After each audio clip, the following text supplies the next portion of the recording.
Alors, dans quelques jours, on sera à la soirée du Seder. Ça, vous le saviez.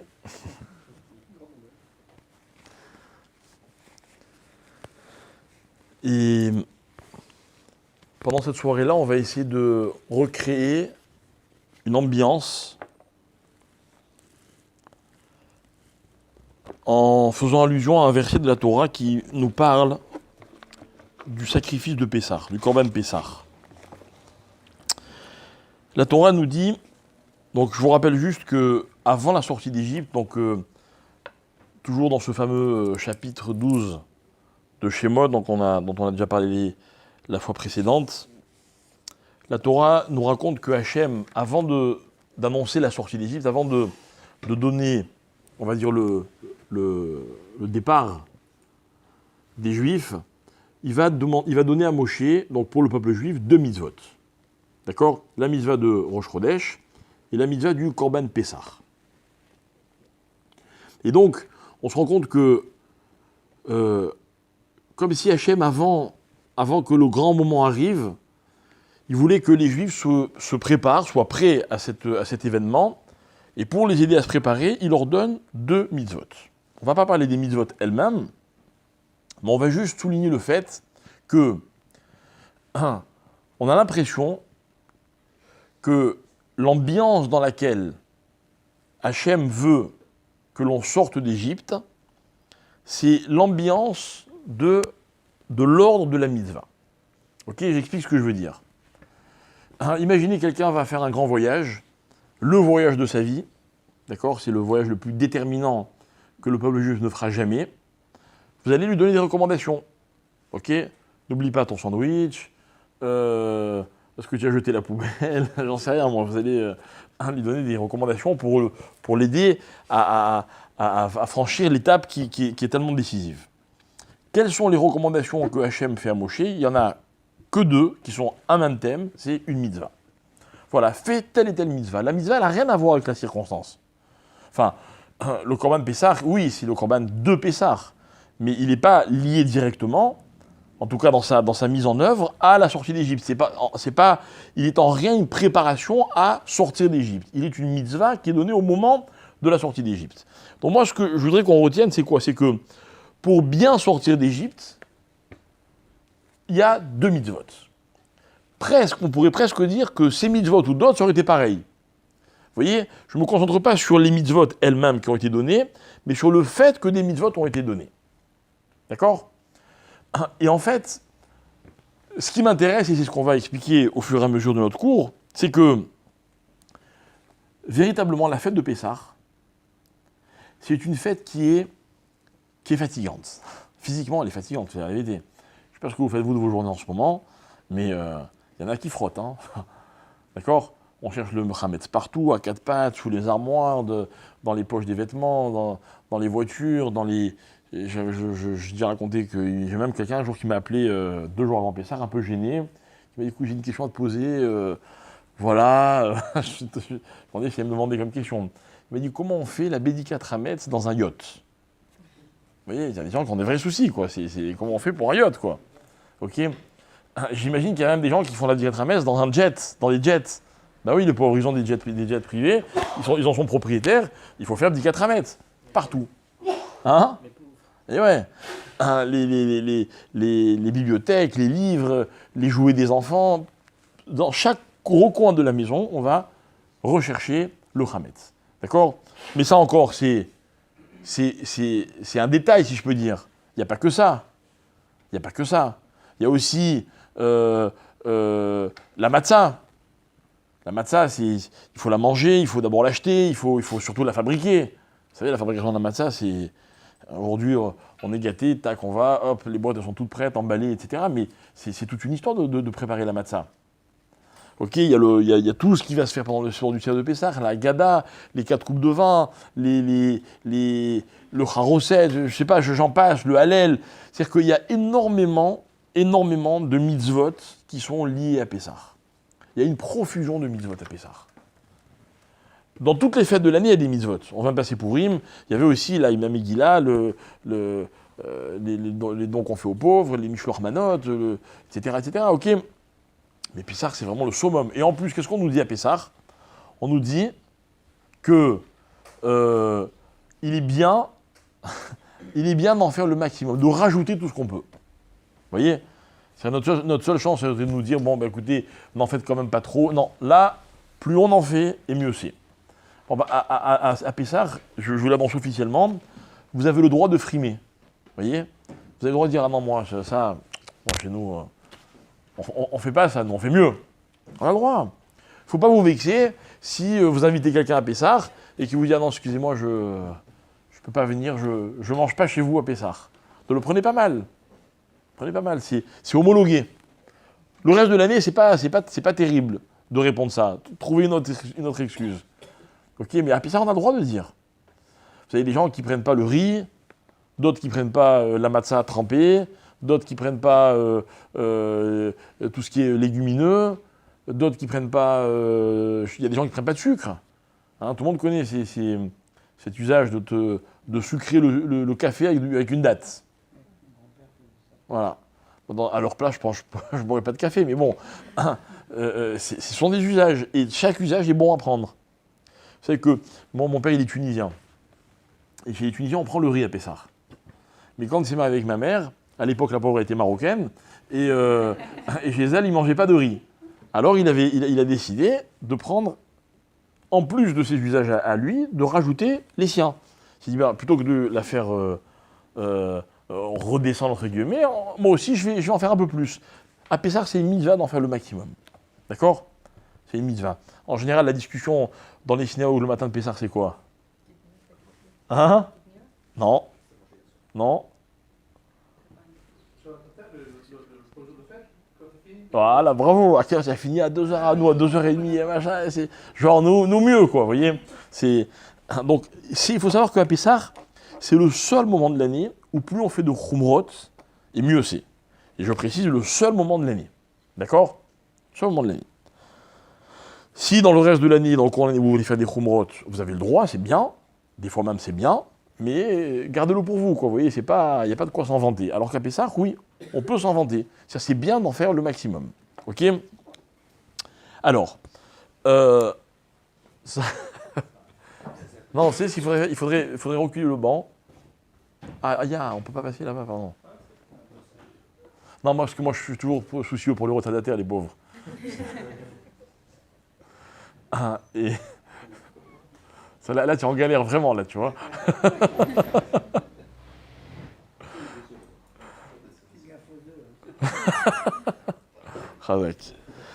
Ok, alors d'où ça vient?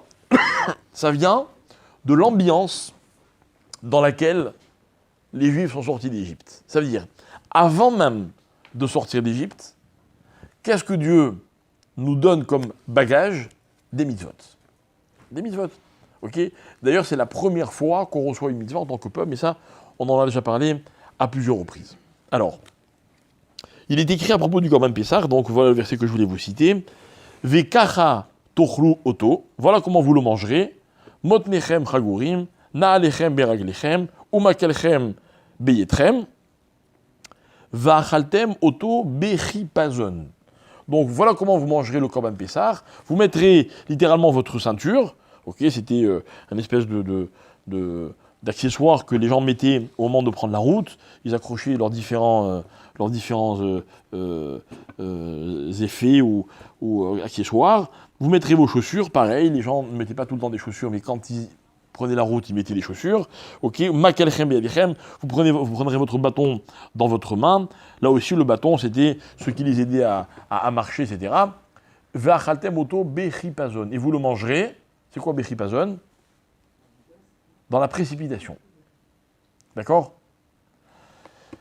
Voilà comment il faut manger le Korban Pessah. La Gemara, le Midrash, pardon, il explique et il dit Keyotse drachim, comme ceux qui sont en train de partir, de prendre la route, d'être en chemin. Rabbi Yossi Agilomer Bakatouve la Medenu, Derech Eretz Minatora, Aliotse Derachim, Sheyu Mezurazim. La Torah, en même temps, elle nous apprend que dans la vie, quand on se prépare à partir en voyage, il faut être mesouraz. C'est quoi mesouraz? Mesouraz, c'est empressé. Donc, on va essayer de comprendre qu'est-ce que ce texte du Midrash vient nous enseigner. La Torah nous apprend que quand on prépare un voyage, on doit être empressé. Vous, quand vous partez en voyage, vous êtes empressé ou pas? Ouais. Par exemple, vous remarquerez une chose, c'est quand les gens partent en vacances, ok, à l'aller, au moment du départ, les valises ne sont jamais pénibles à porter. Il faut se lever tôt, pas grave. Ok, il faut descendre les valises jusqu'à la voiture, les charger dans la voiture, les décharger, les mettre sur le chariot, les mettre sur le tapis, tout ça. C'est des galères. Non, on est content de partir en vacances. Au retour, c'est notre histoire. Ok, et on a marre de ces valises, pourquoi on a emporté tout ça, pourquoi ceci, pourquoi cela. Ok, alors la différence entre l'aller et le retour, c'est quoi? C'est que quand on va pour un voyage d'agrément, on est mesourazim, on est empressé. Comment? Ouais, bon, mais là, c'est un autre sujet. Là, maintenant, on te parle de toi et de moi et de tout le monde. Comment on doit partir en voyage? On doit partir mesourazim. Qu'est-ce que j'ai besoin que la Torah, entre guillemets, elle se mêle de ça? Qu'est-ce qu'elle vient m'apprendre, la Torah? Et la Torah vient m'apprendre une chose qui est très intéressante, c'est que dans la vie, le fait d'entreprendre quelque chose, c'est pas toujours évident. Et que c'est vrai que dans une expérience, dans une démarche, quelle qu'elle soit, la phase qui est des fois la plus difficile, c'est de commencer. C'est de se mettre en marche. C'est que dans la vie, on a, j'appellerais pas ça une flemme, mais comme une espèce de réticence à se lancer dans quelque chose. Vous voyez, imaginez, je sais pas moi, quelqu'un doit se lancer une entreprise ou, ok, avant de commencer, il va réfléchir et réfléchir et se dire est-ce que c'est bien ce que je fais, est-ce que ça vaut la peine, est-ce que il va se poser 1000 questions. Et nous, on est là de l'extérieur, on lui dit allez, bouge-toi, lance-toi. Mais se lancer, c'est pas facile. La Torah, elle vient et nous dit attention. Dans la vie, quand on se lance dans quelque chose, il faut être mesouraz. C'est quoi mesouraz? Il faut être empressé. Ah, j'ai des appréhensions, j'ai des doutes. Quoi? Ben, mets-les de côté. Mets-les de côté et bouge-toi. Voilà ce que le Midrash m'enseigne. Alors, quand on mangera le Korban Pessah le soir de Pessah, à l'époque où il y avait le Beth Amikdash, la Torah elle nous invite à le manger dans l'ambiance de celui qui est en train de se préparer pour le départ. Donc avec, de nos jours on dirait, tu prends ta valise, tu mets ton manteau et ton passeport à la main et tu manges le Korban Pessah. D'accord? Bien. Alors il faut essayer de comprendre, mes chers amis, qu'est-ce que la Torah, quel est cet enseignement? Ok? L'enseignement, c'est que bien souvent, quand un homme doit entreprendre quelque chose, qu'on disait à l'instant, même quand il sait que la décision qu'il doit prendre, c'est la bonne décision, il sait que c'est bien, mais il a du mal à passer à l'acte. L'homme, il rencontre des fois cette difficulté, et mes chers amis, on est tous les mêmes. Et si autour de vous, il y a des gens qui vous donnent l'impression de ne pas avoir ce genre de doute, ne croyez pas qu'ils ne les ont pas. Même les fonceurs doutent. La différence, c'est que les fonceurs, ils doutent, mais ils se lancent, ils foncent, alors que les autres, ils doutent, donc ils ne foncent pas.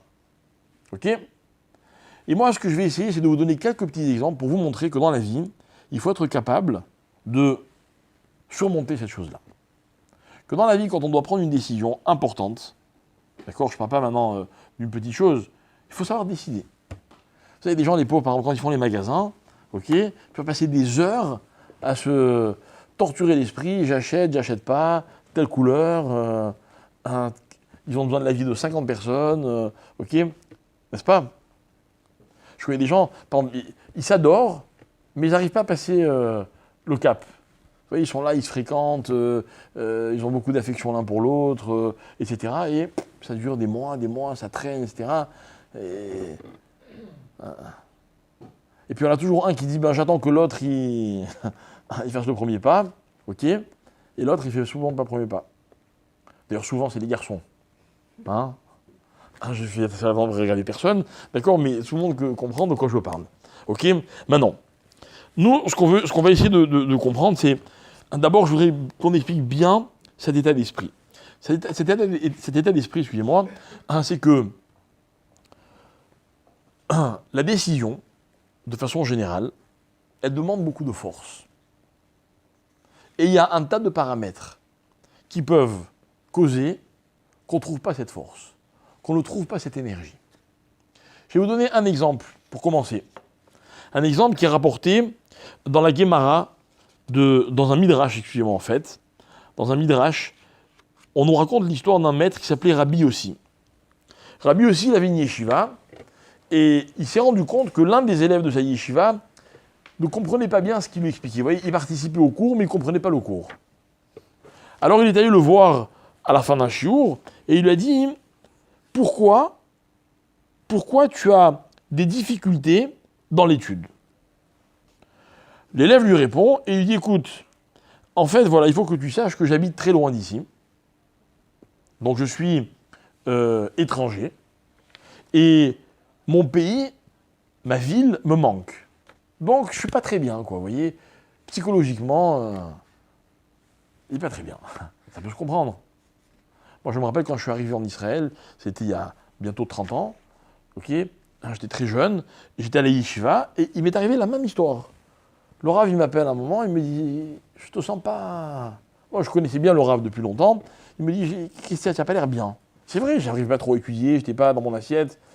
Alors je lui dis « Bah écoutez, Rav, c'est un peu compliqué, quoi. À l'époque, il n'y avait pas de téléphone portable, évidemment. On ne voyageait pas du tout comme on voyage aujourd'hui. Je savais que j'étais là pour plusieurs mois. Il y avait un téléphone pour 150 élèves. S'il pouvait se passer n'importe quoi chez moi, il me faudrait peut-être des jours pour que je sois au courant, etc. Oui, c'était pas évident. Bref, alors le Rav, il avait essayé de me consoler en me disant « T'inquiète pas, ça va passer. » D'accord ? Ça m'a pas du tout apaisé, mais bon, à la fin, j'ai compris que c'est lui qui avait raison. Mais cet élève, c'est ce qu'il ressentait. Alors Rabbi aussi, il essaie de comprendre. Il dit « Ah bon, il veut comprendre pourquoi son pays lui manque tant. Genre, qu'est-ce qui se passe pas bien ici ?» Alors il lui dit « Raconte-moi, comment c'est chez toi ?» Et il lui pose une question, il dit « Comment c'est ton pays ? Le climat est particulièrement agréable. Genre ici c'est pas bien parce que peut-être que le climat te manque. » Il dit « Ah non, surtout pas. » Il dit « Vous savez, chez moi, de là où je viens, il fait tellement chaud et l'air est tellement humide que quand un bébé vient au monde, au moment où il sort la tête, tout de suite on l'enduit d'une espèce de pommade pour ne pas qu'il se fasse dévorer par les moustiques. » On va voir un peu dans quelles conditions il vivait. Alors Rabbi aussi, il fait « Ah, et c'est ça qui te manque ?» D'accord ? Et Rabbi aussi, il aura cette phrase extraordinaire, il dira « Il ne faut pas discuter. Baruch shenatan chen makom be'ene yoshvav. » Béni soit celui qui fait que les habitants d'un endroit trouvent grâce, ou plutôt l'endroit, les endroits trouvent grâce aux yeux de ceux qui les habitent. D'accord ? En imaginez quelqu'un, il habite à Tel Aviv, il peut même vous dire qu'il aime Tel Aviv. Vous voyez ? Ça existe. Ça existe. Pourquoi ? Parce qu'il y habite. Et dans la vie, quand on s'habitue à quelque chose, quand c'est notre environnement, bon, on s'y attache. Et du coup, si on prend la personne et qu'on la déracine, on la met ailleurs, eh ben, elle n'est pas bien. Ok ? Vous connaissez l'expression des Olim Chadashim, une fois que l'excitation est passée. Au début, ils arrivent, ils sont tout feu, tout flamme, ils sont très contents d'être là, etc. Et puis au fur et à mesure qu'ils sont confrontés aux épreuves de l'Aliyah, on voit leur visage qui change un peu. Les Cholim Chadashim. Un jour, il y a quelqu'un de la Chambre juive qui m'a raconté, il m'a dit « Tu sais pourquoi les Olim Chadashim, ils ont toujours une épaule comme ça qui penche ?» Et il dit « Parce que tous les Israéliens leur tapent sur le dos en disant « Il est tov, il est tov. » Ça va aller. Ok ? Mais en fait, c'est surtout d'abord parce qu'on quitte un endroit auquel on est attaché. C'est naturel. Écoutez bien, Rabbi aussi, qu'est-ce qu'il dit ? Voilà pourquoi cet élève, il n'arrive pas à comprendre un cours de Torah. Pourtant, ça n'a rien à voir, c'est pas un problème intellectuel, c'est un problème affectif. Mais qu'est-ce qu'on voit ? On voit qu'en fait, une personne, quand elle n'est pas bien, quand quelque chose la gêne, quand quelque chose la déstabilise, eh ben, elle n'est pas elle-même. Et donc, écoutez bien, elle manque de force. Et dans la vie, écoutez bien, l'expression, parce qu'elle est très belle, c'est l'expression des Chachamim, dans la vie, il arrive que souvent, on a besoin d'être renforcé, on a besoin de chizouk. C'est ce que c'est le chizouk. Chizouk, ça vient du mot chazak. On a besoin de force. Pourquoi? Parce qu'il suffit des fois de peu de choses pour qu'on soit perturbé, donc affaibli. Et donc, on ne peut pas se réaliser. On ne peut pas donner le meilleur de soi-même. Et nous, ce qu'on va expliquer par la suite, c'est que, donc, on n'est peut-être pas capable de prendre les décisions. Et bien souvent, quand quelqu'un a une décision à prendre et qu'il n'arrive pas à la prendre, c'est parce qu'il manque de force. Dans la vie, il faut de la force pour être capable de se décider. Et je vais vous donner encore d'autres exemples. Il y en a beaucoup, j'en ai choisi un ou deux pour vous par exemple, pour vous montrer qu'il y a des gens, des fois, des hommes qu'on connaît, qui ont déjà pris, qui ont dû prendre des décisions, ok, et ces décisions leur ont énormément coûté, mais ils ont réussi à prendre ces décisions. Et on leur rend hommage. Par exemple, on raconte que il y avait un maître qui s'appelait Rabban Gamliel. Rabban Gamliel, c'était le maître de sa génération. C'est une histoire qui est racontée dans le traité de Brachot, page 28. Rabban Gamliel, il était non seulement le Rosh Sanhedrin, donc il était le président du Sanhedrin, d'accord, et il était également ce qu'on appelle Manhig Haouma, il était vraiment le guide de la génération. D'accord? Et donc c'est lui qui prenait les décisions au niveau spirituel, toutes les grandes décisions, tout le monde le consultait, tout le monde suivait ces décisions. Et notamment on raconte que Rabban Gamliel, quand il est devenu, parce qu'à l'époque celui qui occupait cette fonction, donc il était le président du tribunal, ok, il était également le Rav, et il était également le Rosh Yeshiva. D'accord? C'est-à-dire qu'il y avait à l'époque un endroit d'étude qui était celui qui donnait le ton, et le Rav, le maître de la génération, c'est lui qui dirigeait la yeshiva. Et de son temps, Rabban Gamliel, il a voulu, donc lui il prenait l'exigence, il était très méticuleux et très, très exigeant. Il avait installé à l'entrée de la yeshiva un gardien. Et il avait dit, voilà, tu ne laisses pas rentrer n'importe qui. Non pas qu'il avait peur des attentats, mais il avait peur de ceux qui risquaient de se rendre à la yeshiva alors qu'ils n'en étaient pas à la hauteur. Et il a dit au gardien, tu ne laisses rentrer que ceux dont Toho Kebaro.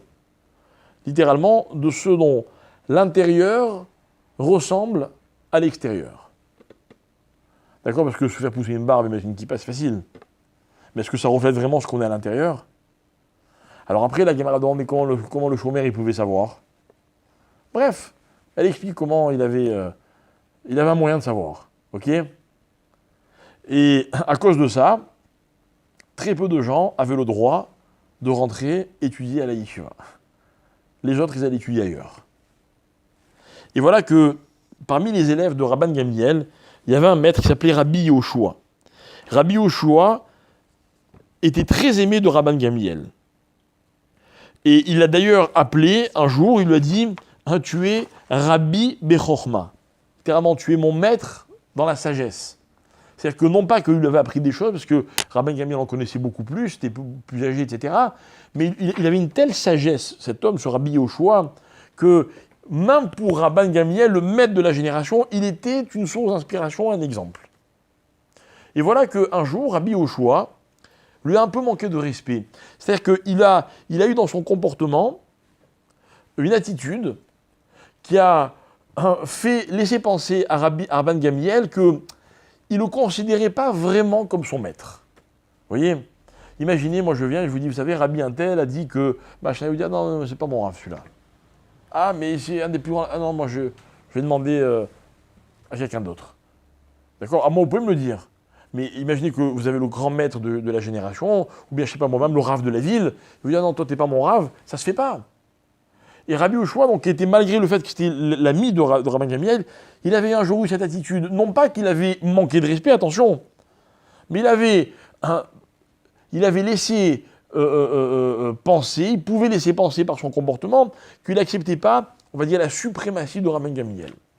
Alors Rabban Gamliel, qui était très makpid sur son kavod, Rabban Gamliel, il considérait qu'il devait obliger les gens à l'honorer, à le respecter, non pas en tant qu'homme, mais par rapport à son statut. Et c'est vrai qu'un Rav, il a l'obligation d'imposer à ses élèves le respect qui est dû à sa position. Okay. Par exemple, imaginez maintenant le Rav de la ville, il rentre dans la synagogue, et puis il n'y a rien qui ne se lève pas. Normalement, le Rav, il est obligé de lui dire hey, tu dois te lever. Obligé. D'accord? Alors non, c'est un statut qui n'est pas donné à tout le monde, mais en tout cas, dans le cas de Rabban Gamliel, c'était clair. Alors qu'est-ce qu'il a fait Rabban Gamliel? Il a puni Rabbi Yoshua. Et en fait, dans le shiur de Rabbi Yoshua, il y avait quelques chaises, quelques sièges, qui étaient réservés aux anciens, aux plus érudits, ceux qui étaient dignes de respect. Et les plus jeunes, les autres, les élèves, devaient rester debout derrière.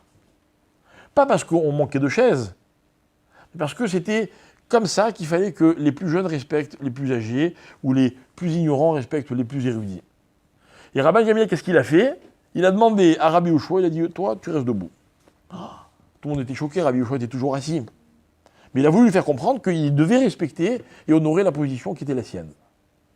Alors, ça a provoqué un soulèvement. Et à l'unanimité, tous les rabbinim de la génération, enfin en tout cas qui étaient présents, ont décidé, non, pas de se lever, de demander à Rabban Gamliel de démissionner de ses fonctions. C'est-à-dire, on ne veut plus que tu sois le Rav, ni le Rosh Yeshiva, ni le président du Sanhedrin, ni etc. etc. D'accord? Rabban Gamliel, il a accepté la décision de l'assistance. Et donc ce jour-là, on a remplacé Rabban Gamliel. Vous voyez, ça s'est fait comme ça, tac, tac. Hop, il a dit une phrase. Il a dit, non, on n'est pas d'accord, ben écoute, tu dégages, ok, puisque c'est vous qui vous décidez que je dégage. Et tout de suite, hop, il y a eu un remplaçant. D'accord? Et le remplaçant, tout de suite, il a pris une décision. Il a dit au chômeur qui était à l'entrée, il dit, on n'a plus besoin de toi. Que celui qui veut vienne étudier. Et la Gemara raconte que tout de suite, il a fallu rajouter plusieurs centaines de sièges dans la yeshiva. D'accord? Elle est triste cette histoire, n'est-ce pas? Regardez la force de Rabban Gamliel. Hein? Parce que quand même, destituer un homme... Non, c'est pas ça qui est triste. Rabban Gamliel, lui, il était convaincu que c'est ce qu'il fallait faire. Ok? C'est sa conviction. Qui on est nous pour dire qui a raison et qui a tort? Ok, c'est vrai. C'est vrai que peut-être que la Torah serait plus honorée et respectée si on disait à certains, toi, sois digne et viens après. D'accord? Pas reste chez toi. Mais d'abord prépare-toi, après tu viens. Ok, moi je me rappelle un jour, on m'a invité dans une peu importe où, dans une fête, qui était donnée en l'honneur d'un donateur d'une yeshiva. D'accord? Et comme ce donateur, c'est un ami à moi, je suis allé. Et j'ai été profondément choqué du kavod qu'ils lui ont fait. Parce que moi, qui ai fréquenté les yeshivot, et qui les fréquente toujours, je sais que les honneurs qu'ils lui ont fait, normalement, on ne les fait qu'à un grand rave. Et comme lui, c'est un grand donateur, on l'a fait kavod. Ça m'a choqué. Ça m'a choqué. J'ai dit, moi, je pense que ce n'était pas un bon exemple pour les élèves. C'est vrai. Peu importe, je vous donne un exemple que j'ai vécu. Eh ben, du temps de Rabban Gamliel, ça n'existait pas. Ok? Ça n'existait pas. Un donateur, c'était lui qui était privilégié de pouvoir donner. Il ne fallait pas lui donner un privilège autre que celui de donner. C'est déjà bien qu'on accepte son argent. Je vous assure. Écoutez, ce que je vous raconte, ça a 24 heures. Il y a 24 heures, j'ai amené une personne rendre visite à une famille à Jérusalem qui vit dans un dénuement, mais je vous assure, dramatique. Dramatique, une situation dramatique. Je ne vais pas vous raconter parce que j'ai peur qu'enregistrer, qu'on comprenne de qui il s'agit, etc. Mais vraiment, des gens, vous rentrez dans leur maison, vous n'avez qu'une envie, c'est d'aller vendre ce que vous possédez pour leur donner un peu de... Bref. Et j'amène cette personne qui avait envie de les aider. Mais oui, ça s'est fait proprement, quoi. Elle est venue pour voir la situation, pour dire, OK, on va voir ce qu'il faut pour aider cette famille. OK, la famille nous reçoit, etc., très dignement. On s'en va. Quelques temps après, je reçois un coup de téléphone du père, qui n'était pas présent. Pour des raisons de santé, il ne pouvait pas être là. Il m'appelle et me dit, écoute, merci beaucoup, mais j'ai entendu que la personne que tu as amenée cet après-midi chez moi à la maison, elle gagnait son argent d'une façon qui n'était pas cachère. je ne peux pas accepter son argent. C'est quelqu'un je ne sais même pas s'il a suffisamment d'argent pour nourrir tous ses enfants. Il y a une grande famille. Je ne peux pas accepter son argent. Il m'a obligé à aller faire une enquête, à poser des questions à 2-3 personnes pour être sûr que son argent était cachère. Après, je l'ai rassuré, je lui ai dit non, tu peux accepter, j'ai vérifié, ce qu'on t'a dit, c'est une fausse rumeur. D'accord ? Vous croyez que donner de l'argent, c'est un privilège. Quand on donne de l'argent, on mérite des remerciements. Non, non, c'est un privilège. C'est un privilège. Et là, je peux vous dire que hier, le gars, il m'a donné une leçon. Genre, j'ai faim, mais c'est pas grave, mais je prends pas d'argent qui n'est pas cachère. J'ai trouvé ça extraordinaire. Rabban Gamliel, c'était ça. Tu veux venir étudier, Baruch haba, mais si t'es digne. Si t'es pas digne, on peut pas. On peut pas te faire croire que tu es méritant. Bref, le but de l'histoire, c'était pas ça. Le but de l'histoire, c'est que la Gemara, elle conclut en disant comme ça, parce que c'est ça qui est intéressant. Ce jour-là, voilà ce que dit la Gemara, on a étudié dans la yeshiva exactement comme tous les autres jours. Lo haïta alacha shaita tluya babet midrash shelo pirshua. Est-ce que vous croyez que quoi ? Que ce putsch, il a fait un sujet de conversation et que toute la journée, les élèves étaient perturbés parce que, imaginez le chamboulement. Imaginez, maintenant, aujourd'hui, vous avez le plus grand rabbin de la génération qui vient, il commence à donner un cours, et puis les autres rabbins lui disent non, tu te dégages. On aurait parlé que de ça. En tout cas, au sein de la yeshiva, parce que c'est ce qui les concernait. Personne n'a été perturbé dans son étude par ce qui s'est passé. Virgule, ve'af. Et même, Rabban Gamliel, l'omana atzmo bimet midrash, afilu sha'achat. Et Rabban Gamliel n'a pas perdu un seul instant ce jour-là dans son étude. Comme si de rien n'était. J'ai un statut, il n'y a pas de problème, je ne l'ai pas, c'est pas grave. La vie continue. Moi, je suis là pour étudier la Torah. Là, c'est l'exemple inverse. L'exemple inverse. Vous prenez quelqu'un et en une minute, vous lui retirez tout son kavod. Ok, il a fait une gaffe, peut-être qu'il méritait, je ne sais pas. Mais la personne, elle aurait pu être déstabilisée, déconcentrée, affaiblie. Rabban Gamliel, ça n'a strictement rien changé pour lui. C'est incroyable. C'est incroyable.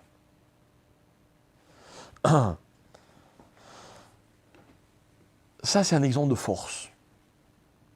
Vous voyez, c'est ça la force dans la vie. La force dans la vie, c'est que vous êtes quelque chose, et ce que vous êtes est complètement indépendant de toutes les circonstances de la vie. Et nous, vous savez comment on fonctionne, enfin, je ne vous connais pas, mais je sais comment moi je fonctionne, et la plupart des gens.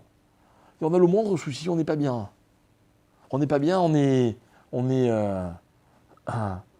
tout de suite fragilisé, et donc on ne peut pas fonctionner complètement. Une déception, quelle qu'elle soit, elle peut devenir un vrai handicap. La force de caractère, la force d'une personne, c'est ce qui est censé lui permettre de rester le même, quelles que soient les circonstances. Voilà qui était Rabban Gamliel. Vous avez vu deux exemples. Je ne compare pas ce qui n'est pas comparable, ce qui est incomparable. Je cite juste l'histoire d'un élève qui n'arrivait pas à étudier parce qu'il n'était pas chez lui. Il enguissait son environnement. À l'histoire de Rabban Gamliel qui est arrivé au sommet de l'échelle et qui en une seconde a dégringolé pour se retrouver comme tout le monde, mais dans sa pratique quotidienne, ça n'a strictement rien changé. Vous voyez, c'est ça la définition de la force. C'est ça. Et on nous raconte dans le Midrash une très belle histoire, enfin, à propos d'un texte qui est, je pense, une des plus belles histoires de la Torah, c'est l'histoire de Shir HaShirim. Vous savez, Shir HaShirim, c'est un véritable roman d'amour, dans lequel Shlomo HaMelech, le roi Salomon, raconte l'histoire d'un berger et d'une bergère qui se cherchent sans jamais se trouver. Et l'histoire raconte que elle va de vallon en vallon et de vallée en vallée et de pâturage en pâturage à la recherche de son bien-aimé qui est lui aussi un berger. Et les petites bêtes. Ok. Et elle le trouve jamais. Et à un moment, on raconte le Shir HaShirim, elle rentre chez elle dépitée parce qu'elle a passé sa journée à marcher pour le retrouver, et elle ne l'a pas trouvé. Elle se met au lit, le Shirachim raconte qu'elle se lave les pieds, qu'elle se déshabille, qu'elle met son vêtement de nuit, etc. Elle est dans son lit, elle va pour s'endormir, et elle entend toquer à la porte. Elle est dans un demi-sommeil, elle demande qui est là, et elle entend la voix de son bien-aimé qui lui dit « c'est moi ». Et là, elle se dit « mais enfin, quoi, il faut que je me rhabille, que je ressalisse mes pieds, que je me lève, j'ai pas la force ». Bon, alors lui, il voit qu'on lui ouvre pas la porte, il s'en va. Et là, tout d'un coup, elle se réveille en sursaut, elle dit « mais enfin, mais suis-je folle ?» Tout de suite, elle se lève, ok, elle se ressalit les pieds, elle va à la porte, elle ouvre la porte, et il est déjà parti. Et l'histoire, elle continue. Et le Rami nous explique que cette histoire, elle est en fait une image de ce qui se passe entre Dieu et le peuple juif. Nous, on cherche Dieu constamment, on a l'impression de ne pas le trouver, parce qu'en fait, lui aussi est à notre recherche, et il a aussi l'impression de ne pas nous trouver. Ok ? Et dans ce livre de Shirachirim, il y a des phrases qui sont absolument merveilleuses. Par exemple, à un moment, le texte dit que le bien-aimé dit donc le berger dit à sa bergère, Inach yafa rayatim, inach yafa ena iryonim. Il fait l'éloge de sa beauté. Il dit, tu es merveilleuse, tu es magnifique. Et Rachim, tout au long du Shirachirim, il explique en fait les mots qui sont cités dans cette image, dans cette allégorie, comme étant les mots que Hachem dit à Israël ou que Israël dit à Hachem. Et en fait, Rachid explique que Hachem, qu'est-ce qu'il dit au peuple juif ? Il lui dit, tu es beau, tu es belle. Tu es tellement belle. Et Rachid dit que Israël a souvent besoin d'entendre de la part d'Hachem qu'il est beau. Pourquoi ? Parce que il arrive que dans la vie, dans l'histoire du peuple juif, les juifs soient déçus d'eux-mêmes. Ils n'ont pas fait ce qu'il fallait faire, ou pire, ils ont fait ce qu'il ne fallait pas faire, et quand ils se regardent à la glace, ils ne se trouvent pas très beaux. Et qu'est-ce que dit Hachem à Israël ? Il fait, t'inquiète pas, quoi qu'il arrive, je te trouverai toujours très beau. Et de là, on apprend que, pour Dieu, quand un juif est échouva, il le regarde et il voit comme il a été avant de fauter. C'est-à-dire la faute n'existe plus.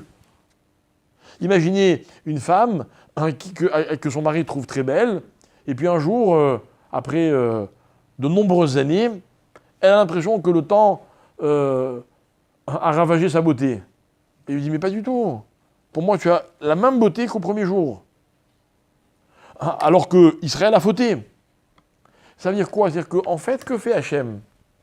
Hachem, son souci, c'est d'encourager Israël, de lui donner cette force dont il a besoin. L'image du compliment sur la beauté,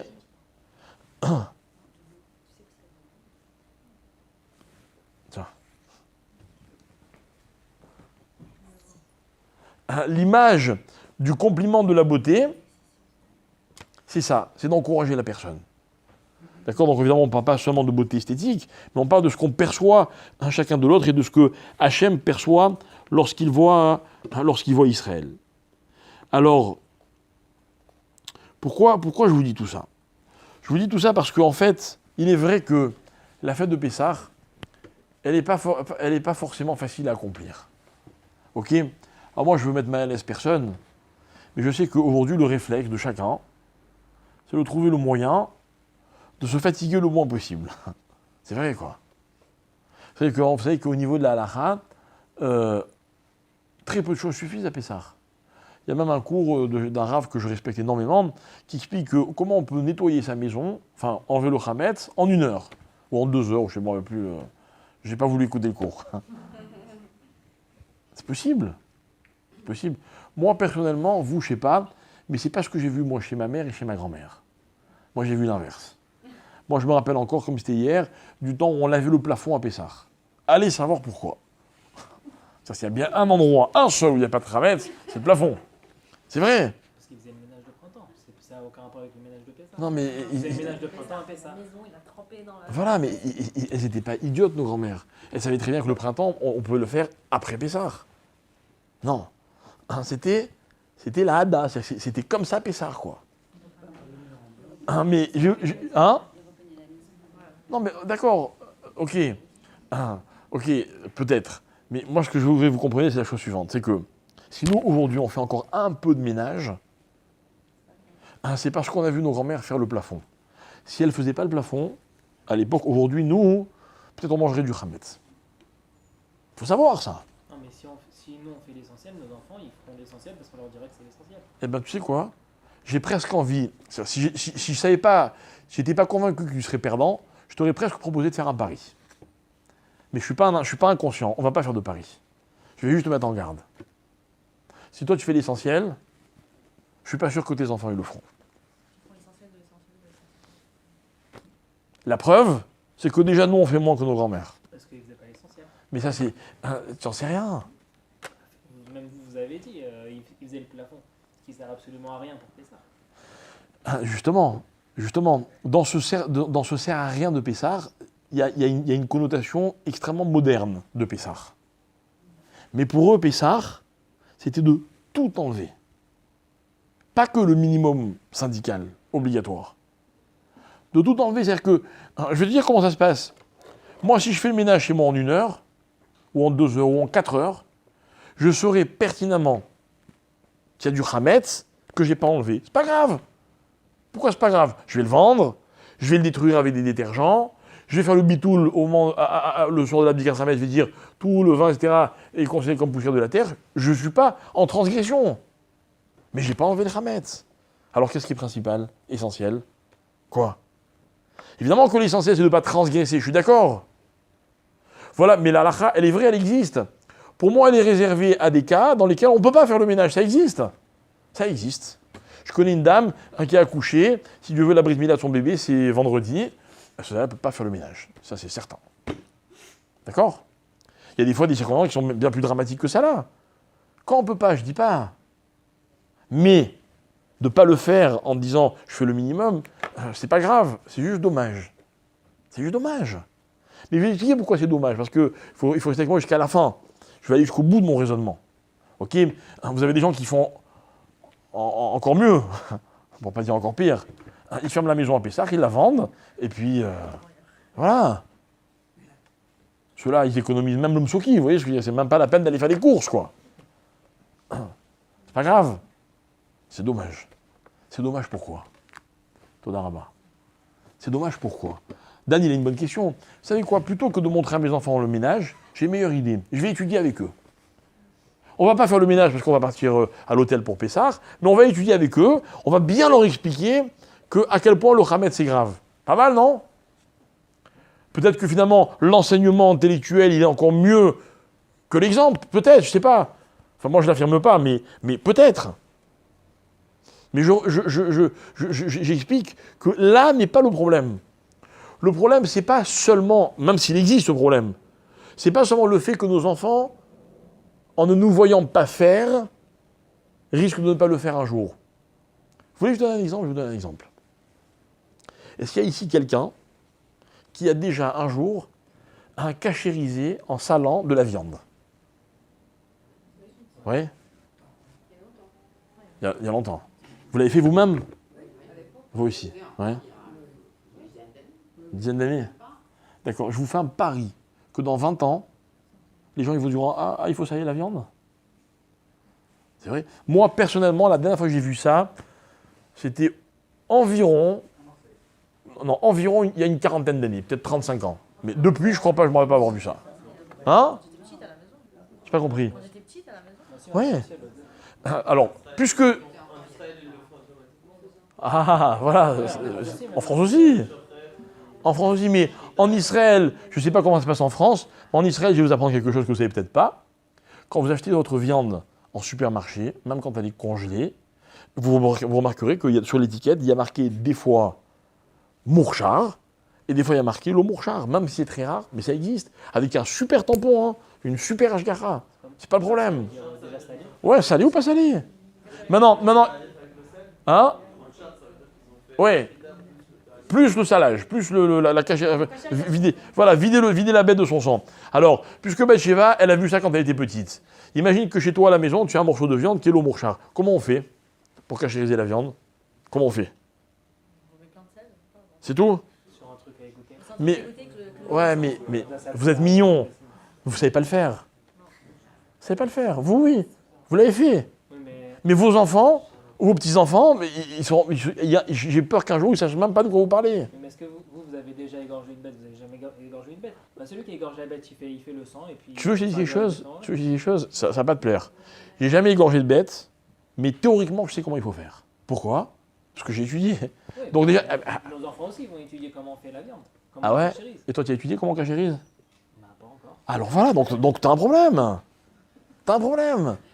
Et peut-être que tes enfants n'étudieront pas, tu peux pas savoir.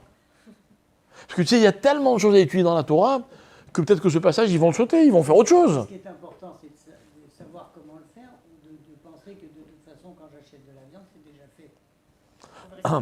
Ce qui est important, c'est de savoir qu'est-ce que c'est.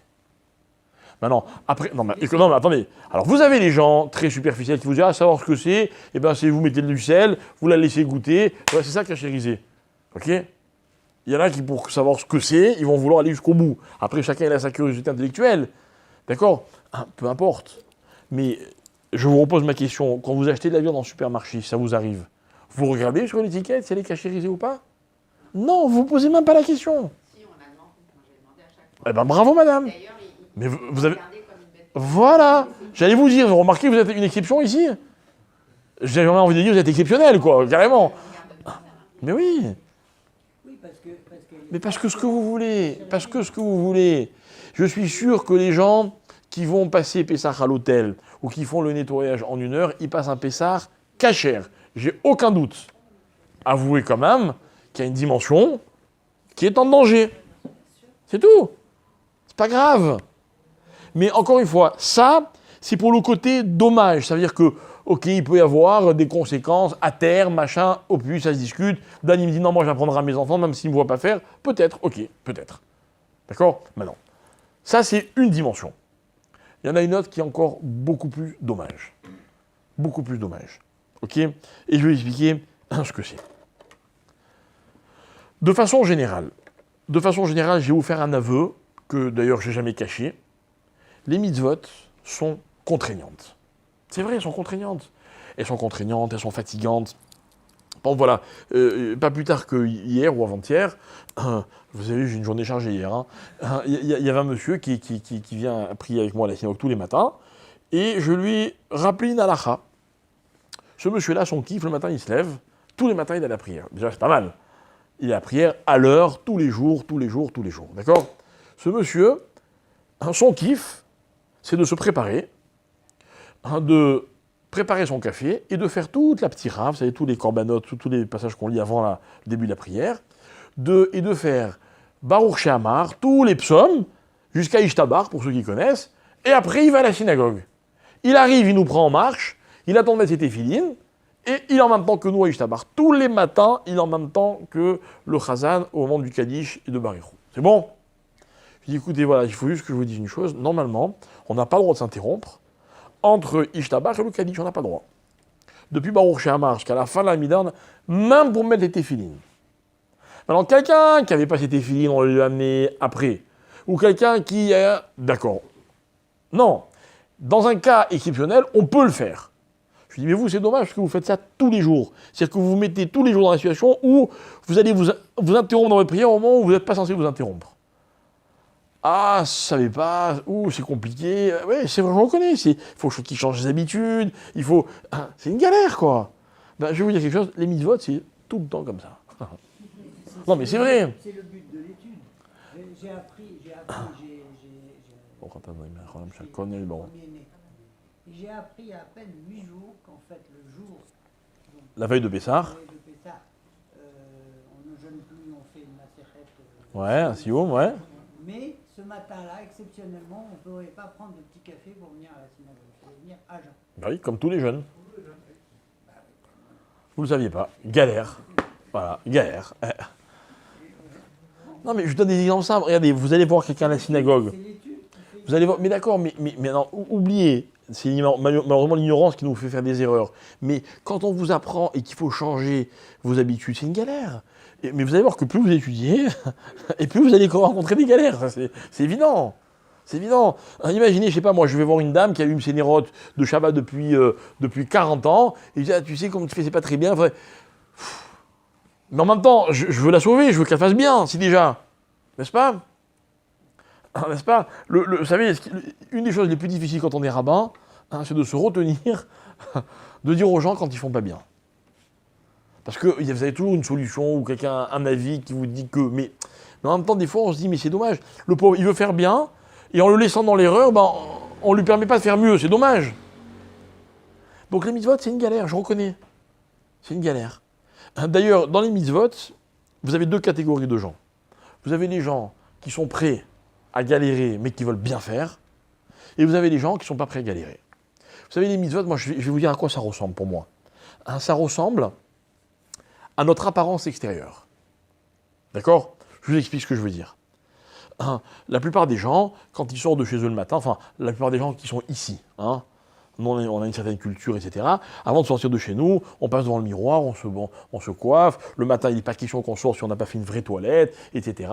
On ne veut surtout pas être désagréable aux yeux des gens. Ok? Ça, facilement, le matin, ça vous fait perdre, je sais pas, un quart d'heure, 20 minutes, une demi-heure. Facile, quoi. C'est une galère, non? C'est une galère. Pourquoi? Ce serait pas plus simple d'être indifférent à l'apparence qu'on a. Moi, je vis dans un pays, je sais pas où vous vivez, mais où ils se prennent pas beaucoup la tête, quoi. C'est vrai. C'est vrai. Moi, il y a deux métiers que j'aimerais pas faire en Israël, c'est dentiste et coiffeur. Ouais, mais ça marche, mais bon, mais les gens, ils viennent une fois de temps en temps, et puis le reste, ils sont pas coiffés, ils s'en foutent, franchement, quoi, la vérité. Le nombre de dents jaunes qu'on croise en Israël, c'est colossal. Évidemment, dans certains milieux sociaux, encore une fois, toute proportion gardée. C'est un exemple, d'ailleurs, il est peut-être même pas précis, mon exemple.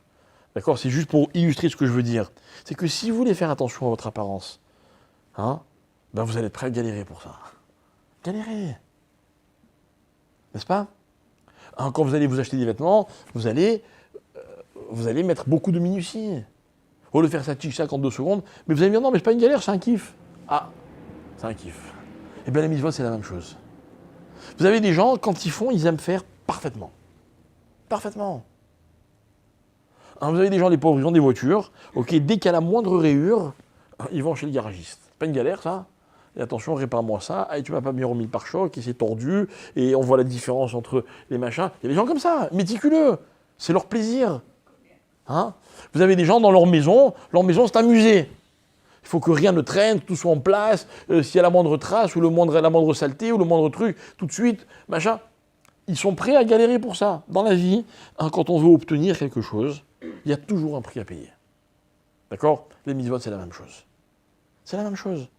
Et moi, excusez-moi si des fois, par exemple, il y a des choses auxquelles je ne fais pas beaucoup attention, très attention. Et excusez-moi si dans les mitzvot, je suis un peu lourd, quoi, vous voyez? Mais j'aime que ce soit parfait. J'aime. Maintenant, encore une fois, je vais essayer de ne pas vous communiquer mon stress. C'est-à-dire que si je vois que quand vous mettez vos téfilines, ils ne sont pas posés exactement là où il faut, dans la nuque et sur la racine des cheveux, la vérité, des fois, je ne dis pas aux gens. Je ne dis pas parce que je n'ai pas envie que la mitzvah soit rébarbative. Mais en réalité, celui qui veut bien faire, cet homme, pourquoi je lui dis attention, essaie de ne pas t'interrompre à ce moment-là? Parce que je vois qu'il veut bien faire. Je le vois prier tous les matins, je vois que vraiment, la prière pour lui, c'est important. Je dis bon, alors, ma responsabilité, c'est peut-être de lui dire que là, il est dans l'erreur, donc il faut qu'il fasse mieux. N'est-ce pas? Mais tout ça, ça sert à quoi? C'est que ce que j'aimerais qu'on comprenne, maintenant qu'on a compris le côté pesant des mitzvot, surtout quand on rentre dans une fête comme Pessah où les mitzvot foisonnent. D'accord? J'aimerais expliquer quel est l'avantage de tout ça. Et puis après, c'est vous qui décidez. Si à Pessah, vous voulez faire beaucoup, un peu ou presque rien. C'est vous qui décidez. C'est quoi l'avantage? C'est quoi l'intérêt? L'intérêt, c'est que dans la vie, l'une des choses dont on a le plus besoin, c'est de force. La force. Vous savez, la force, c'est ce que contient celui qui est courageux. C'est quoi un courageux? Qu'est-ce qui fait que quelqu'un est courageux et que quelqu'un d'autre n'est pas courageux? Dites-moi, qu'est-ce qu'il fait? Le courageux, il ne voit pas le danger. Le courageux, il est forcément en meilleure santé que l'autre? Pas du tout. Il a de la force. Il a une force et il sait l'utiliser. Et bien moi, je vais vous dire quelque chose. Nous, dans la vie, et si pas nous, c'est autour de nous, on va rencontrer des gens qui ont besoin qu'on leur donne de la force. Et croyez-moi, si dans votre vie, vous arrivez des fois à donner de la force aux gens, c'est une des plus grandes mitzvot que l'on peut faire. Et ma question, c'est comment on peut donner de la force aux autres? Comment nous, on peut trouver la force de faire ce qu'on a à faire? Comment dans la vie, on peut disposer de cette force qui va nous permettre de prendre les décisions, d'assumer nos décisions, d'entamer des démarches, de se lancer dans n'importe quoi, dans ma vie professionnelle, dans ma vie de famille, dans ma vie, dans mon quotidien. Où je trouve cette force? Et moi, je vous ai déjà dit un jour dans un cours qu'il me semble que l'une des plus grandes responsabilités des parents vis-à-vis de leurs enfants, c'est quoi? Imaginez, on fait un tableau et je vous dis, voilà, en haut de la liste, vous mettez quoi? Quelle est la première chose que vous devez procurer à vos enfants? Qu'est-ce que vous mettez? Quoi? Par exemple, de l'argent. C'est important, l'argent, non? Il faut qu'ils puissent démarrer, avoir de quoi manger, non? De l'amour. Très important, l'amour. Très important. Mais l'amour, la vérité, c'est que je leur donne sans faire d'efforts. La confiance, bien sûr. Très important. La politesse, très important. Les midotes, très important. Hein? La volonté. Très bien. Hein? Des valeurs. Tout ça, c'est très important. Là, on est dans le top 10, on a presque tout dit. Hein? Du temps. Très important. Mais en haut de la liste, vous mettez quoi? C'est-à-dire que vos enfants, écoutez bien, c'est bien s'ils ont cette politesse dont vous parliez. C'est bien s'ils ont de la volonté. C'est bien s'ils ont, qu'est-ce que vous m'avez dit, de l'attention. C'est bien s'ils ont de l'amour. C'est bien s'ils ont tout ça. D'accord? Mais vous savez, des fois, on a tout ça et on n'arrive pas à se réaliser. On a tout ça, on arrive à se réaliser. Un jour, je parlais avec une personne qui était hospitalisée dans un hôpital psychiatrique. D'accord? Elle n'était pas dans un état grave, mais elle était en vraie carence d'assurance. C'était mère de famille, mais qui faisait déprime sur déprime. Et en parlant avec elle, j'étais très intéressant parce qu'on lui disait, mais j'étais pas seul avec elle, on disait, mais vos enfants, ils vous aiment, je sais qu'ils m'aiment. Mais ils ont besoin de vous, je sais qu'ils ont besoin de moi. Et votre mari, il est adorable, je sais qu'il est adorable. Et vous êtes gâté, je sais que je suis gâté. C'est vrai. Elle avait un mari, mais quoi, super gentil, attentif. Grâce à lui, ils avaient une belle situation, elle était gâtée. Elle avait des enfants extraordinaires, en bonne santé, je sais pas, tout quoi. Et toi, elle dit oui, je sais, mais j'arrive pas. J'arrive pas. Mais mes amis, des fois dans la vie, on sait qu'on doit faire la chose, on sait que c'est bien de le faire, et on n'arrive pas à le faire. Vous savez pourquoi? Parce qu'on manque de force. Et moi, je vais vous dire quelque chose. Pour être père depuis quelques années, j'ai l'impression que nos enfants, on oublie souvent de leur donner cette force. Et la question, c'est comment on donne de la force à nos enfants? Et c'est la même question. Comment je leur donne de la force et comment moi j'ai de la force? Et un jour, quelqu'un m'a dit quelque chose d'extraordinaire. Il m'a dit, si tu veux donner de la force à tes enfants, il faut que tu saches les obliger à faire certaines choses. Les obliger. Vous savez, les enfants, vous leur dites, il faut faire ceci. Je sais pas, tu descends la poubelle. Hein. Quand tu te lèves de table, tu débarrasses ton assiette. Attention, le matin, tu fais ton lit. Ce que vous voulez, hein. Si pour vous le lit ou la vaisselle, c'est pas important, c'est pas grave. Trouvez autre chose. Mais les obliger à faire des choses. Pourquoi? Parce que quand vous... Hein? Ah, évidemment.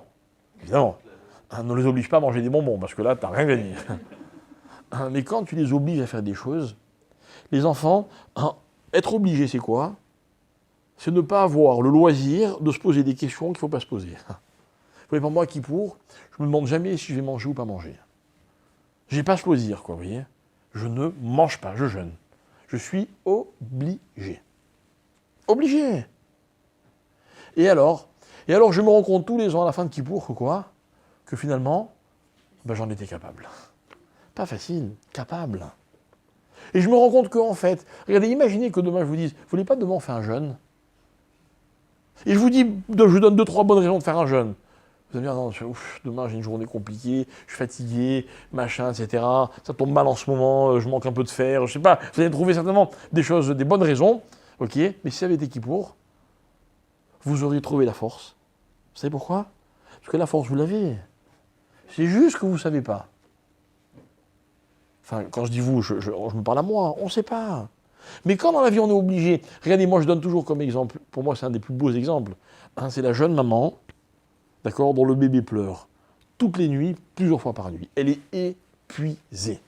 Dans n'importe quelle autre circonstance, elle aurait été incapable de se réveiller. D'ailleurs, demandez au papa s'ils vous disent « Ah non, moi, je n'ai pas la force.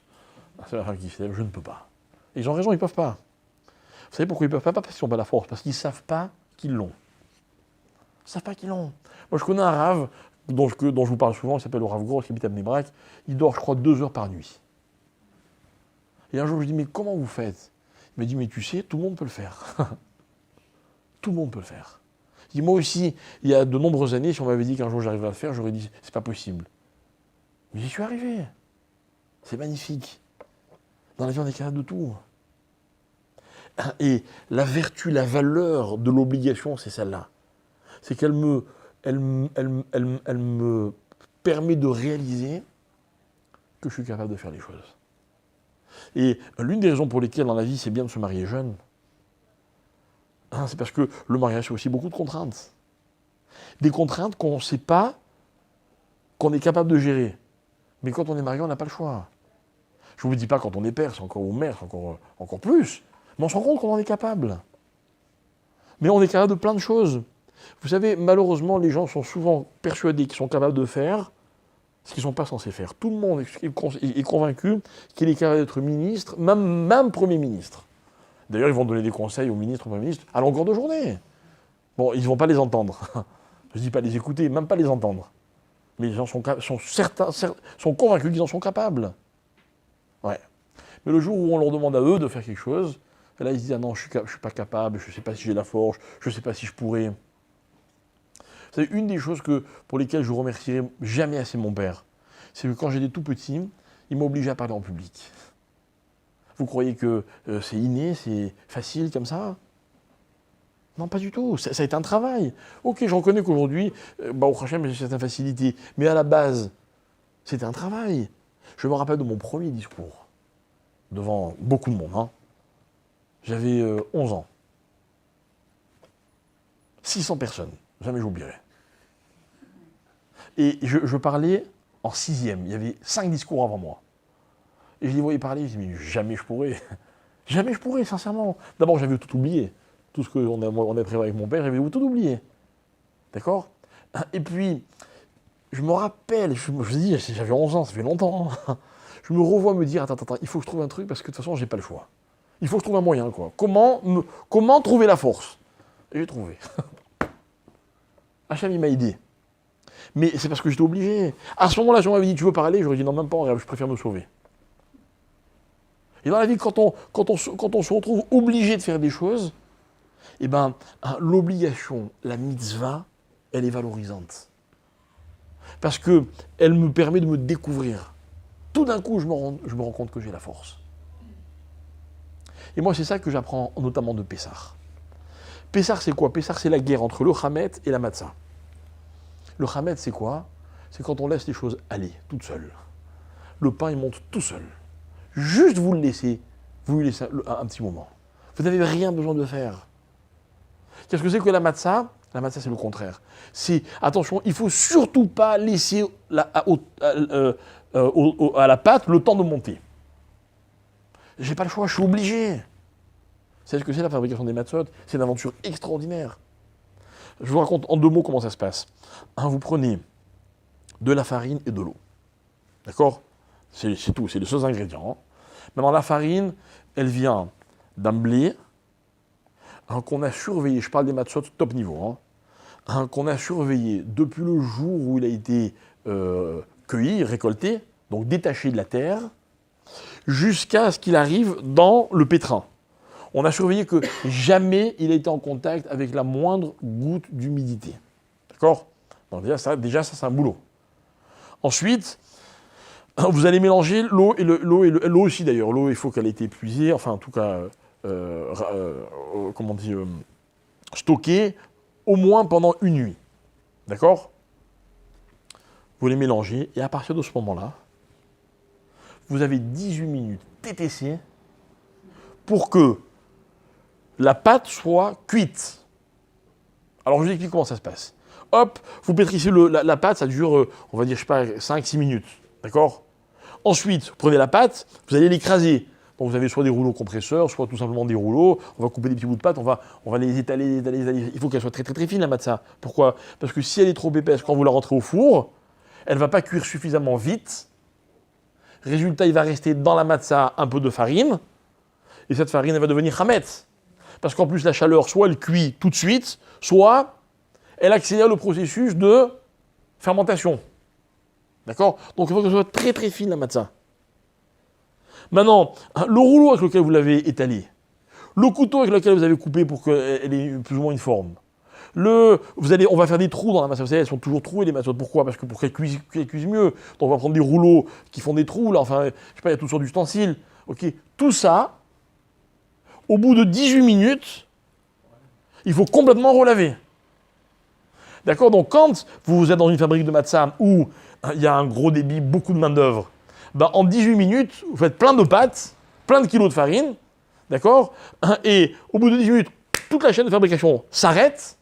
Alors attention, le rouleau avec lequel on étale la pâte, ces 18 minutes à lui commencent quand il est en contact avec la pâte. C'est que si entre-temps vous lui amenez une autre pâte, hop, le compteur au bout, il est décalé. Enfin, je ne sais pas si vous me suivez. D'accord? Mais c'est épuisant, enfin, des matzot. Épuisant. Mais c'est vrai, je vous assure, c'est épuisant. D'ailleurs, les matzot faites à la machine, elles ont un avantage, c'est que comme les machines sont automatisées, on est sûr qu'il n'y a pas de hametz. Quelque part, elles sont plus cachères que les matzot faites main. Mais les matzot faites main, elles sont faites avec la kavana de la mitzvah de la matzah. Donc c'est mieux. Donc le top, c'est des matzot faites main. Ok. Mais avec énormément de minutie pour être sûr, pour être sûr que il n'y a pas de hametz. D'accord? C'est quoi tout ça, mes chers amis? Tout ça, c'est des contraintes. C'est des contraintes. C'est des contraintes qui me donnent de la force. Ça fait partie de ces entreprises où je me dis, j'aurai jamais la force. Et quand j'arrive, je l'ai fait, je me rends compte que je l'avais, la force. D'accord? Et bien moi, je vais vous dire quelque chose. Nos grands-mères, vous savez la vraie différence qu'il y a entre elles et nous, c'est qu'elles avaient de la force. Et elles assumaient tout. Tout. C'est pas les contraintes qui donnent la force, c'est la force qui permet de surmonter les montagnes. Tu fais exprès. Non, ce que tu as dit, c'est parfait, juste à l'envers, tu vois. Parce que si tu attends d'avoir la force pour faire les choses, tu risques de ne jamais l'avoir. Mais quand tu es obligé de faire quelque chose, tu te rends compte que tu as toujours la force de le faire. Donc la force, d'accord, tu as raison, elle est en toi. Chronologiquement, tu as d'abord la force.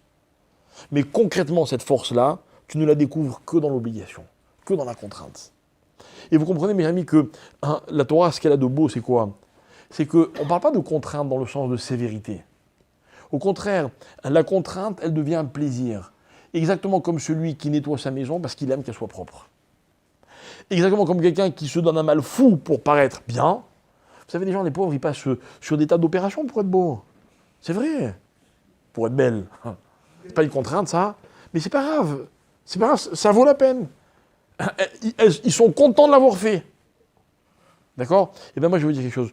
Le soir du Seder de Pessah, je vais vous dire un secret. Plus on est fatigué, et plus on est content. On n'est pas content seulement du devoir accompli. On est content parce qu'on se dit qu'on a été capable de le faire.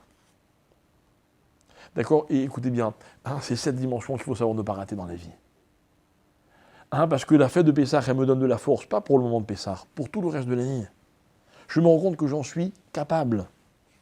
Un enfant, si vous l'obligez jamais à rien, il ne saura jamais de quoi il est capable. Ce sera tout sauf un enfant fort. Et quand il sera adulte, ce sera un adulte pas fort. Et c'est vrai que malheureusement, aujourd'hui on est dans l'ère de la facilité. Et le drame de la facilité, c'est qu'il va à contresens de ce que je suis en train d'expliquer. Et que résultat, les générations, au lieu d'être de plus en plus fortes, elles sont de plus en plus faibles. Il y a très peu de vrais combats dans la vie. Très peu. Et moi, je me rappelle qu'un jour, mon père, il était parti en voyage avec quelqu'un qui était immensément riche. C'était un voyage communautaire, et ce monsieur, il avait donc invité toute une délégation, et il nous avait raconté qu'il était impressionné de voir ce que c'est que la vie de milliardaire. Mais vous savez avec quel commentaire il était revenu? il avait dit cette phrase, jamais j'oublierai, il avait dit « Les pauvres, les gens riches, ils font rien eux-mêmes. » C'est vrai, ils font rien eux-mêmes. Ils font pas le ménage, ils font pas la cuisine, ils font pas les courses. Ils font aucune galère, quoi. C'est pas des gens forts, c'est des gens riches, c'est autre chose. Maintenant, si vous êtes riche, je ne sais pas quoi vous dire, mais si vous ne l'êtes pas, je peux vous aider à être fort. Comment par les mitzvot? Et regardez, le premier midrash qu'on a cité, c'est quoi? Un midrash qui dit il faut apprendre aux gens qui partent en voyage d'être mezurazim. C'est quoi mezurazim? Empressés. C'est quoi? On est là, c'est un guide touristique, la Torah? Non. La Torah, elle va vous dire comme ça. Quand dans la vie, tu entreprends quelque chose, si tu veux réussir, il faut être empressé. Et l'empressement et la force, c'est la même chose. Dans la vie, on est empressé quand quelque chose nous est agréable, facile, on a envie d'arriver. Pourquoi quand vous allez en vacances, à l'aller, vos valises ne sont pas trop contraignantes? Parce que vous êtes pressé d'arriver. Vous êtes content d'y aller. Mais quand c'est le contraire, on est en sens inverse, alors tout d'un coup, tout apparaît beaucoup plus lourd. On n'est pas mezurazim. Et encore une fois, je reviens sur ce que je disais, dans la vie, l'un des plus grands chesed qu'on peut faire vis-à-vis de nos amis, c'est de leur donner de la force. Leur donner de la force, c'est quoi? C'est de leur démontrer qu'ils en sont capables. Il ne faut pas le dire n'importe comment non plus. Si vous dites trop facilement, les gens, ils vous écoutent pas. Mais si vous arrivez à trouver les mots pour dire à autrui, tu as la force, tu en es capable, vous pouvez le guérir de tous ces problèmes psychologiques. Et de façon générale, les gens qui sont déprimés, et malheureusement, il y en a tellement autour de nous, même nous, on peut l'être de temps en temps. En fait, ce dont il manque, c'est de force. Tout le reste, ils l'ont. La plupart du temps, ils l'ont, tout le reste. Et je vais vous dire quelque chose. Quand je suis allé voir cette famille dont je vous parlais hier, mais malheureusement, c'était pas la seule et c'était pas la première fois. Mais vous ressentez, vous avez de la force. Vous savez pourquoi? Parce que pour un rien, ils sont hyper heureux. Et nous, on se rend compte que des fois, on a tout et on n'arrive pas à en être content. Et c'est extraordinaire. Et la fête de Pessah, c'est ça. La fête de Pessah, c'est la force grâce à la contrainte. Alors oui, moi je vous recommande, je vous conseille, mais encore une fois, c'est pas la seule façon de passer Pessah, je vous l'accorde, je vous l'avoue. Mais celui qui fait des efforts, il réalise quelque chose. D'abord, il se réalise à lui-même. Et toute la lutte entre le Hametz et la Matzah, parce que c'est vraiment l'histoire de Pessah, c'est ça. C'est est-ce que je vais plus loin? Est-ce que je fais tout pour? Ou est-ce que je laisse les choses se faire d'elles-mêmes? Pour moi, quelqu'un qui a vendu sa maison, ok, il a passé un Pessah kasher, mais il n'a pas éliminé le Hametz. C'est quoi l'image? L'image, c'est pas le Hametz, les miettes de pain qui sont chez lui. Le Hametz, c'est cette force, comment on dit, non, pas intrinsèque, une force qui est un poids comme ça, une force, le mot m'échappe, vous voyez, ou des fois d'inertie, merci. Cette force d'inertie qui nous empêche dans la vie de faire les choses. Ok? Et quand on a la vraie force, la force pas d'inertie, mais au contraire, la force dynamique, on se rend compte qu'on est capable de faire plein de choses. Voilà. Alors je voudrais vous souhaiter de passer des bonnes fêtes, kasher, et Saméar. C'est quoi Saméar? Saméar, c'est avoir la force. Le Saméar, pour lui, rien n'est difficile. Quelqu'un qui est heureux, il apprend que tout est facile. Quand on est dans la joie, rien n'est un souci, rien n'est un problème. C'est cette force-là. Cette force-là, alors regardez comment on le dit, Pessah kasher, celui qui a tout fait pour que le Pessah soit kasher, alors à la fin il est Saméar, parce qu'il trouve la force de faire tout ce qu'il veut. Et c'est ce que je vous souhaite. Voilà. Alors si Dieu veut, on se retrouve après les fêtes, on vous indiquera quand exactement. En attendant de vous revoir, je vous souhaite vraiment de passer des bonnes fêtes, B'ezrat Hashem, à tout le peuple juif. Arvit.